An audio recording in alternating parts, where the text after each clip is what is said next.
Hi, friends. It's Natalie here, and today's episode is a really important one, truly one of those conversations I wish everyone could hear.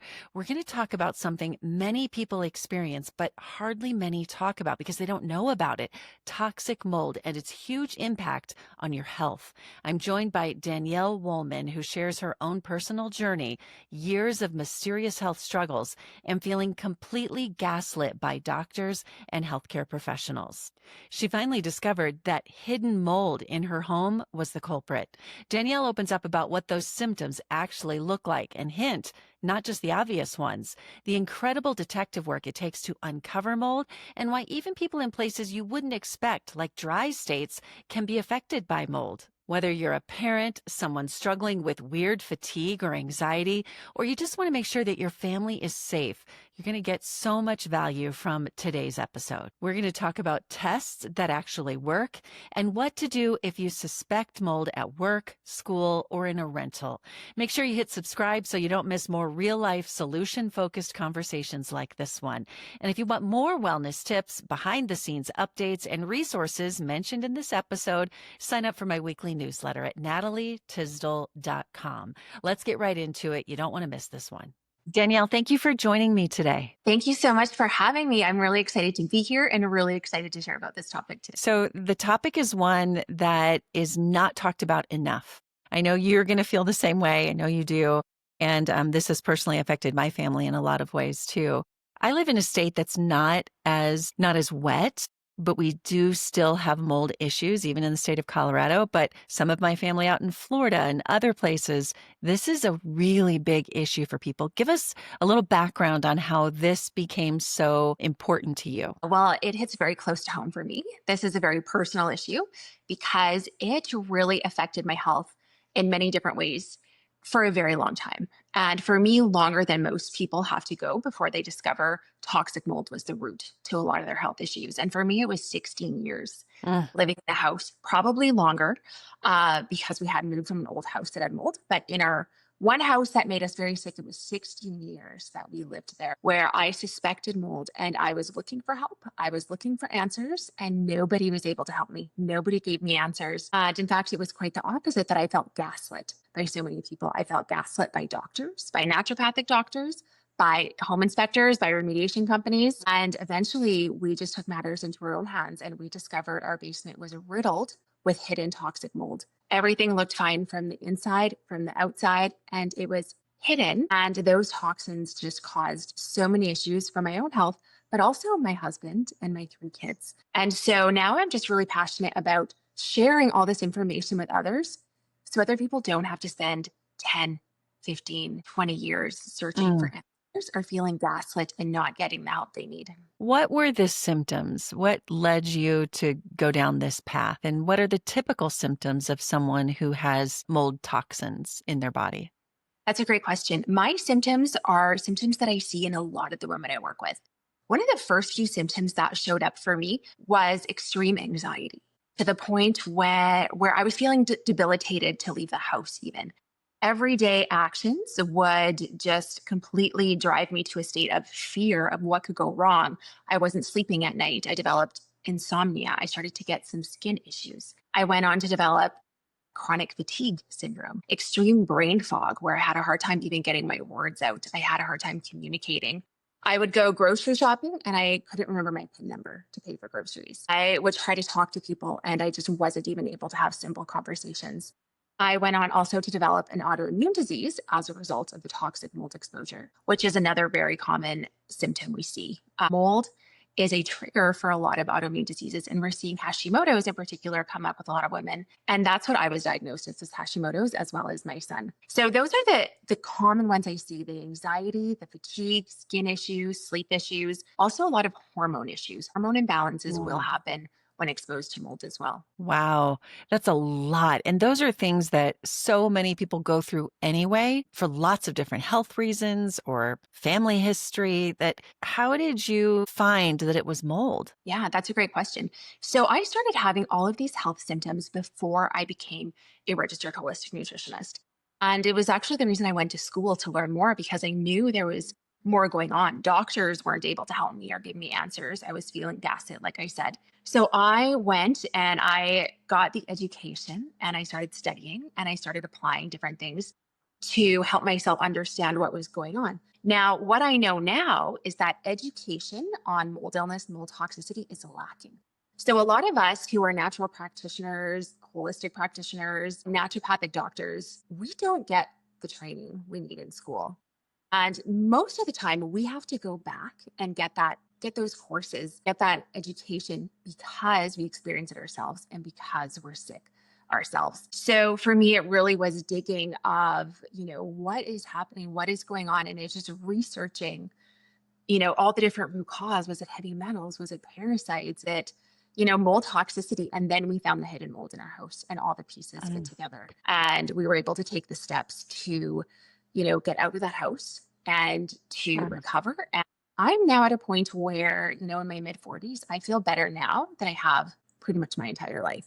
Wow. So it is something that, the education isn't there for a lot of practitioners, but I encourage people to follow their gut. A lot of the times I talk to my clients and they say it's a gut feeling they have that there's something else, there's something more.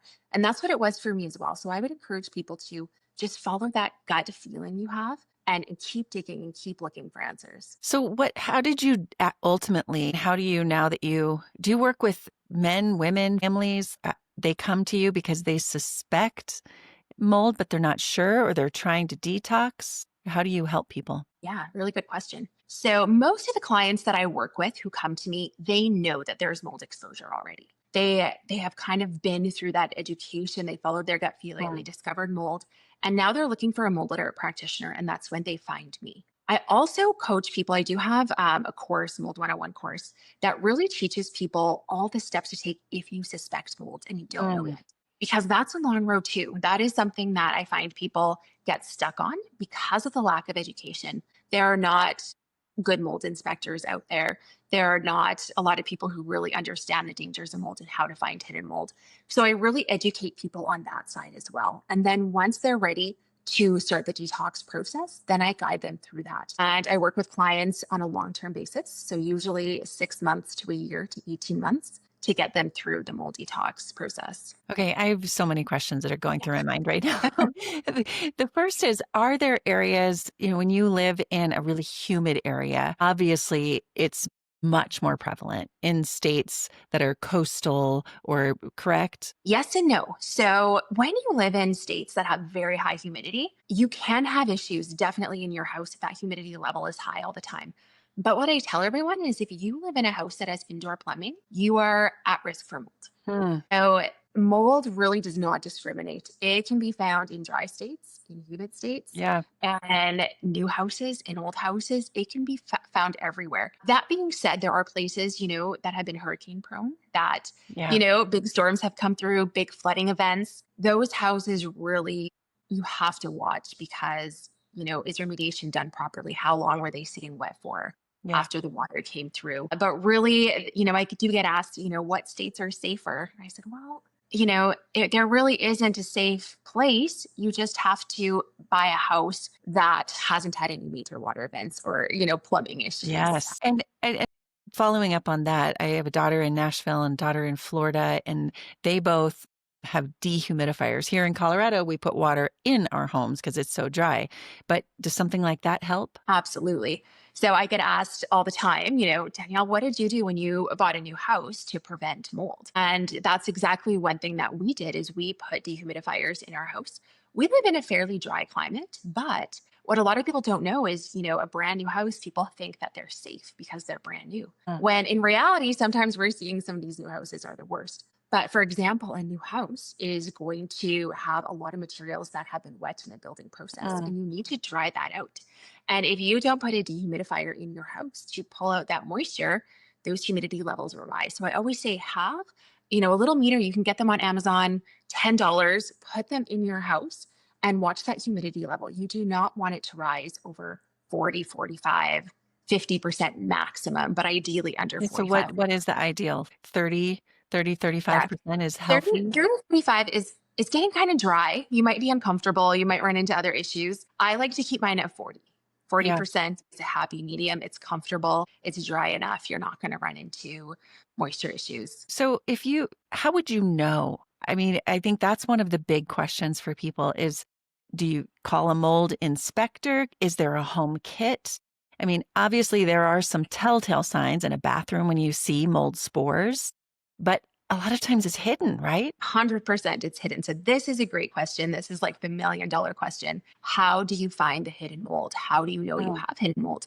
As I was saying, it doesn't discriminate. So you don't always see it. So what I always recommend people start with is called an ERMI test. So this is a dust test that you can order, and Biobiomics is the company that creates them. And clinically, it's what I've seen be the most accurate to help people find the mold in their house that's making them sick. So what you would do is you would go online with this dust test. It comes in and you are going to go through your house and collect all the dust that you can find. And once you've collected all the dust, you're going to send it into the lab and they're going to send you back a report. And that report is going to really break down which molds are in your house. And it's going to give you a score. There is a Hurts Me 2 score that you'll find on there. And those are the 5 most toxigenic molds, the ones that are going to make people really sick. And they're going to give you a score. What is your home testing? And, we like to see a very low score on that. There are certain molds that I'll say are zero tolerance if you're quite sick from mold. So that would be Stachybotrys, Chaetomium, Fusarium. We don't want to see any of those. I didn't know there were so many different types of mold. So many. And this is where people get confused because, some people think, oh, there's mold in my house. It's going to make me sick. Or some people might say, oh, only toxic black mold is the one that's going to make me sick. But in reality, it's somewhere in the middle. There are many different kinds of toxic molds, but not all molds are necessarily going to be extremely toxic and make you really sick. We do expect to see some molds in every home as part of the normal biome. Every ERMI test is going to come back with some molds, but we want to look and see what are the normal common molds we expect to see and what are those toxigenic molds that could be making you sick. So that ERMI test is always what I like to start with. And clinically, what I see is that ERMI test tends to line up with the urine mycotoxin test we do. And then we know okay, this is where these molds are coming from. And then from there, we can create a plan to address the home, because that's very important.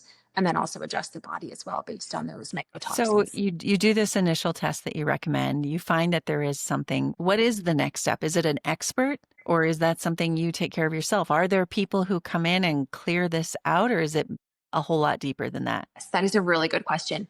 And this is where it gets frustrating for a lot of people. So the next step, you do your ERMI test, it comes back. Let's say, for example, we see some Chaetomium, some Stachybotrys. You're very sick. You need to find that hidden mold. You'll want to hire a mold inspector or an indoor environmental professional, is what we call them, an IEP. Now, these are very hard to find. To find good ones who truly understand and take the time to find hidden mold. Many inspectors will come in and do what's called an air test. An average person wanting to do mold inspection, they may, Google mold inspector in their area, find someone, not do a lot of research, and this inspector will come in and just set up an air trap test in the middle of their house and just do one. And that test can come back saying, everything's fine. It looks good. You're good to go. And now this person has this false sense of security that their house is safe when it's not. And that person has not used any tools. They have not looked to see where hidden mold is. And this is where we run into a lot of issues. And this was my issue because we did that and we were told we were fine. Meanwhile, we found lots of toxic hidden mold. So I always coach my clients, and I have this in my course as well. How do you find a good inspector? Take the time. Don't hire someone who is the cheapest. Don't hire the only person in your area. I have clients who hire inspectors from across the country sometimes to come in and do their inspections. Wow. So it's the I'm different here in Canada. types of tests. It can't just be a middle of the room air test. My daughter was, at one point, we suspected mold in an apartment that she was in. There was some water damage, and they said they had redone things. They had just painted right over the wall. And we were like, there wasn't enough work done here. Things like that. I'm sure you have lots of examples like that. Like you can paint over black dots on a wall. You can even put drywall over mold inside of a wall. Is that where you're seeing hidden mold? Yes, it happens all the time. And this is where people don't understand what is proper mold remediation. So, if we're going, the order of operations, we do that ERMI test, there's mold. We bring in a really good inspector who has spent maybe 5-6 hours, use all his tools, really found where this mold is. Now we have to do proper remediation. And like you said, it is not painting over the mold. It is not spraying There are companies who will come and they'll say, we'll just fog your house. You'll be good to go. It'll kill the mold. It will not. Mold always needs to be removed. So if mold is drying on the drywall, you need to cut out the drywall and move So it. you can't clean it off. If you see mold, say, for instance, in a shower, obviously that's a wet area. If you notice black spots or green spot, or I don't even know what all it would look like, is there a substance you can scrub the tile or the wall with, or does it have to Yeah. be taken out? So if mold is growing on a non-porous surface, like porcelain, for instance, in the bathroom, that can be cleaned off. You don't even need any harsh chemicals. You could clean that off with a microfiber cloth. You could use, dish soap because it's not in there. It's not growing into anything. It's on a non-porous surface. You can just clean that off. There's lots of different, non-toxic products you can get to. But the second mold starts growing in something, those roots have set up camp. Hmm. You cannot kill it. People always say, oh, get some mold killer. You cannot kill mold because those roots will always be there. And they can continue to produce mycotoxins. And the second that they have a high humidity setting or a little bit of water, it's going to come back to life again. So you always need to be removing it. So if, there is some mold in your bathroom, if it's just growing on the bathtub, which is rare, usually it doesn't happen. Yes, you could wipe it off. But if it's in the caulking, you have to remove that caulking. If it's growing up in the drywall, that drywall needs to be removed. But then you have to look deeper. Why was that mold growing? What is the source of that moisture? That is ultimately what needs to be repaired. So is there a leak happening somewhere behind the bathtub that needs to get fixed? Is there an exhaust fan in your bathroom? Are you using it to help bring that humidity down and get that humidity out? Yeah. So there are lots of things to look at, but that is a big misconception people have, is that they can just kill the mold and spray it and they're okay. Or vinegar on it or bleach on it. And I'll always say bleach is the biggest no-no when it comes to mold. Don't ever spray bleach on it. It will many times make the situation worse. It'll make it. Wow, we make think the bleach kills everything. No. Yeah. Yeah. Well, bleach is actually made mostly of water. And so I always say, what do you need for mold to grow? You need two things. You need food, a food source for it, and you need water. Well, with bleach, you're spraying it with water. It might bleach the color, sure, but you're not removing that mold. And then further, what happens is because mold feels threatened by that bleach, it senses there's a threat. It feels like it's in danger. So it throws off more mycotoxins. Oh, wow. And those mycotoxins, that is ultimately what is making us sick. So it's not the mold itself. Mold, it's almost like mold is the fire and mycotoxins are the smoke that it produces. And it's that smoke that gets all over our house, all into everything. And we're breathing that in. And that is what's causing damage within the body. And that's what's making us sick. So before we get to what to do if you think you've been exposed physically with your body, what if you think it's happening not in your home, say in your workplace, or we suspect at one point where my daughter goes to school, there was a room we suspected because several people had gotten sick. But when you suspect it, but it's not even your home, what rights do you have as a, I That's a imagine in very different good question. places, it's different things. What do you do? Very good question. And this is something I run into a lot. I'll have clients where they've moved out of a moldy home and into a clean one. And they've done everything they need to do with all their belongings and cleaned everything. And then they say, but there's mold at work. And they're almost stuck as far as getting better because they're just exposed all day. You spend 8 hours a day either at work or school. So this is a really tough one because, again, there's just not a lot of education. So when it comes to taking, let's say, even legal action, there is some movement happening in this world where we're starting to see people having to take accountability for mold, but it is slow and it takes a lot of effort. Now, I have had clients who have gone to their workplace and done an ERMI test in their workplace, brought it to their boss. The boss and the company were very willing to take the necessary steps, and they were very willing to get the inspector in to do the remediation. They were very willing to. So that's something I always recommend, at least bring up the conversation. Do an ERMI in your workplace or school. Bring it up to whoever's in charge and see if they're willing even to take action on it. What if it's a rental property? What rights do you have in an apartment or a rental property? Yeah, that's a tough one. So here in Canada, where I live, there are some pretty strict rules that landlords do have to provide clean air. That's, very standard. Now, as to the steps taken to provide that, is there strict rules that that's taken? Not always. And each state is going to have different rules. So some states have very strict rules about what mold remediation looks like, about who can do it, about it following the IICRC S520 standards, but not all of them do. So it is going to vary state to state. So I always say, if you are a renter, look into whatever your rental board is in your area. Bring it up to them, see what kind of rights you have as a renter, and push for that, because the more people speak up and the more they take action and the more education there is, the more we're going to start to see these things start to get better. But right now, it can be a very difficult situation for renters with mold. So let's talk about once you realize you've got a problem. And this is where you work with people in getting healthy as a nutritionist and then as a mold expert. How do you get that out of your body and start feeling well again? Good question. So this is something that is not always an easy road. Mold affects every single system in the body. It is something that is fat soluble, so our body can store it away. And so it gets really hard to detox something that the body kind of stored to protect us. It gets stuck in bile because bile is what is used to process fats. And so the bile can recirculate and keep us sick. So I'll get into in a little bit all the different steps that are necessary. But the number one step that we need to get better is clean air. And I'll always say environment is the key. Now, what we see sometimes is there's two groups of people. The first group can leave a moldy environment and have clean air, and they feel better and they recover. And sometimes that's all they need. Sometimes they only need to get into clean air and they feel better. So I always say, let's start there. Put all of your resources into getting clean air first, and then we can work on the body. Or, we can support the body, but you have to have that priority of getting clean air. Then there's another group of people who have to go through a mold protocol for several reasons. One, maybe due to genetic reasons, their body just has a hard time detoxifying mold and they need help. And number two is something happens that is called colonization.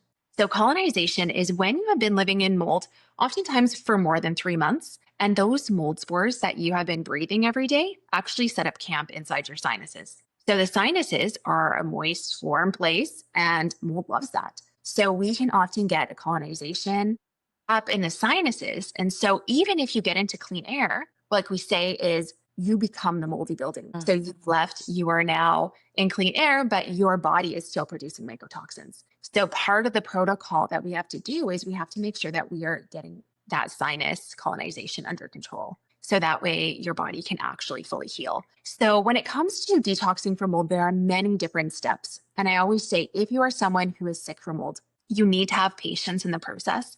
And it takes at least 6 months, up to 2 years. Wow. It takes time. And it's very much depending on the person. A lot of people become very sensitive living in mold. It creates allergies, creates sometimes mast cell activation syndrome. I'm not sure if you're familiar with that or been hearing much about that. It's becoming much more common.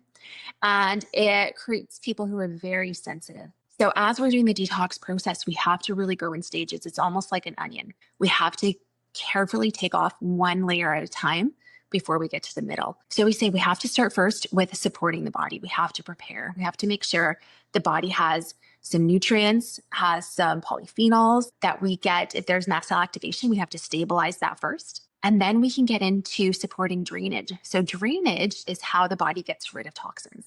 So that is, making sure the colon is moving properly, making sure the liver and kidneys are supported, making sure the lymphatic system is moving, making sure we're sweating, all that drainage. And once we can open that up, now we can go in and we can really start mobilizing those toxins and getting them out of the body. Then we need to make sure that we're working on bile movement. So we get those fat soluble mycotoxins out of the bile. And then we have to go in and take care of that fungal overgrowth that often happens with mold. So we go in and do that. And then we can do a gut healing and repair protocol to heal and seal and get that barrier integrity back that we need for the gut lining. So it is a process and it takes time. So I tell people to be patient and trust the process. But with clean air, it definitely works. And I'm living proof. Like I said, I feel better now in my mid-40s than I ever have. Well, that's what I wanted to ask you, is the hope that you give people in all of those things that you said you struggled with, you've recovered from them? Yes, absolutely. The one thing I do have to watch is because mold did trigger an autoimmune disease. In me, autoimmunity is something that you can put into remission, but you can't get rid of. So it's there. So once you have an autoimmune disease, you have to be careful of those triggers. And different Environmental exposures can be triggers, stress can be triggers. So I still need to be very careful about my lifestyle and keep it, as stress free as possible, really watch my nervous system, keep my diet clean, of course. But other than that, I do not have the symptoms of my autoimmune disease. All my thyroid numbers are in range. I do not have to be on thyroid medication. Wow. I think very clearly. My sleep is great. I am not debilitated by anxiety anymore. I don't have eczema all over my body. I struggled with a lot of food intolerances, bloating, SIBO. I don't have those anymore. My digestion is great. So I've been able to really overcome almost all of my You symptoms. just Yes. think of all the people, which is there a number of all the people who are undiagnosed, just thinking they're just sick? Yeah. And I think it's a huge number.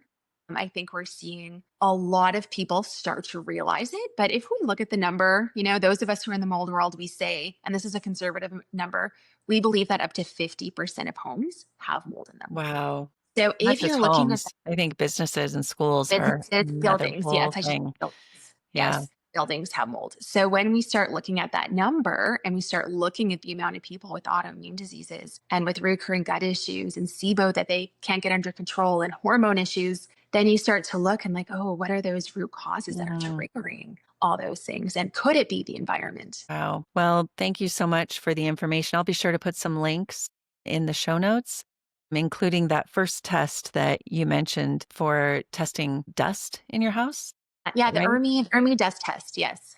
I'll be sure to put that in the show notes so that if anybody suspects it, that's the place to start. Danielle, thank you. We appreciate you. Yes. Thank you for having me on. And I'm so happy to share this valuable information with so many.